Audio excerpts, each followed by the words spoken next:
कस्टमरने साडीचा फॉल काढायला लावला अगोदर मला. हाय हॅलो नमस्कार मैत्रिणींनो.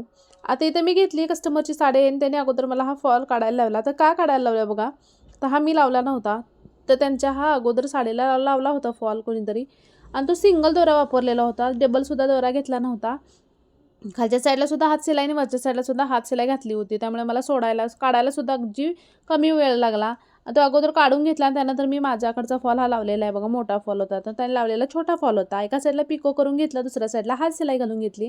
अजून 2-3 साड्या होत्या त्यासुद्धा त्याच पद्धतीने करून घेतल्या. आता मला पर्सनली ही साडी भरपूर आवडली होती, ती तुमच्यासोबत शेअर करते बघा. आणि कस्टमरला विचारल्यानंतर सांगितलं की त्यांनी फ्लिपकार्टवरनं घेतली आहे. तर तुम्ही सुद्धा ही साडी घेऊ शकता. इथं साईडला प्रोडक्टसुद्धा टॅग करते. ज्या होत्या त्या साड्या फोल्ड करून ठेवल्या आणि मग ही साडी तुमच्यासोबत शेअर करावी म्हटली थोडीशी, कारण खूप छान आहे आणि असं आता फेस्टिवलसुद्धा आलेलं आहे, रक्षाबंधन वगैरे. त्यामुळे तुम्ही ही साडी घेऊ शकता. अगदी कमी रेटमध्ये आहे आणि दिसायलासुद्धा कलर कॉम्बिनेशन खूप छान आहे आणि त्याचं जो कापड आहे भरपूर छान आहे ना. ब्लाऊज पीससुद्धा भरपूर छान आहे. तर इथं प्रोडक्ट टॅग करते, टॅगवरती जाऊन तुम्ही घेऊ शकता.